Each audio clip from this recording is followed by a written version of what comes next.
I met Franklin around June of 2010.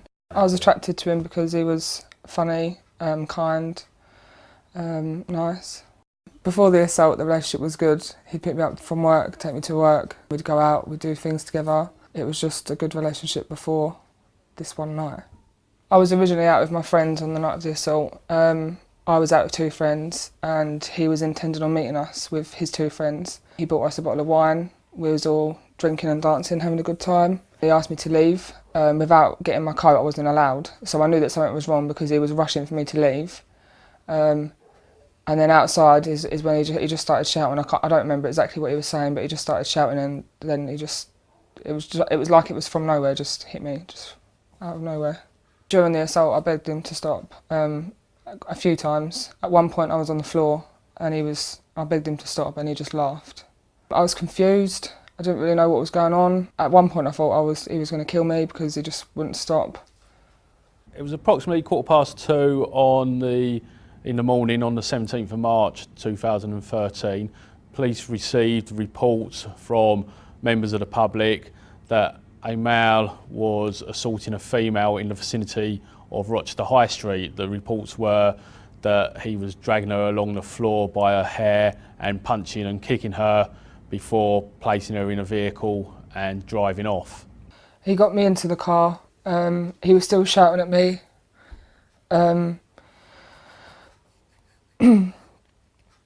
I asked him where he was taking me and he told me he was going to take me to his house. I told him that I needed to go to the hospital. My face was burning. That's all I remember is my face was burning. He was just driving like a madman, driving like I don't know, I don't even know how to describe it. He wasn't stopping at the red lights. He was just driving fast. I don't remember too much of being in the car, but all I know is that he kept hitting me and he just kept shouting at me and telling me that he was taking me to his house. And the first moment that he stopped was when he saw the police lights, and that was the only time that he stopped. He refused to get out of the car and talk to officers, and he was removed from the vehicle forcibly, and he was arrested at the scene. And they noticed the female had several injuries, especially to her face. She was very distressed and appeared to be in a lot of pain. I had 2 chipped teeth, and just the whole of my face was swollen. I had bruises all around my neck. I had cuts and abrasions up my arms and my legs and my feet. My hair had been pulled out because he dragged me along the floor by my hair. I knew if he'd got me into his house, things would just get worse. If he could do that in a high street, what he could do behind closed doors, I don't even want to think about. We do take every report of domestic violence seriously, and we always will look to prosecute offenders.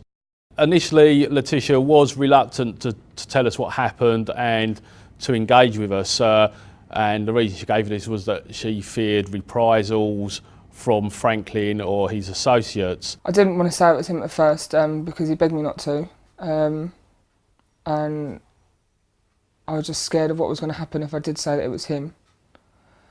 But the police reassured me that I wasn't alone. I think it encouraged Letitia to realise that we did take the matter seriously and that she wasn't alone, and that we would strive to bring Franklin to justice. When I was in hospital, the domestic violence lady came to saw me and she said that I didn't have to worry, that they was going to help me through everything and I wouldn't be alone. They'd support me through it all.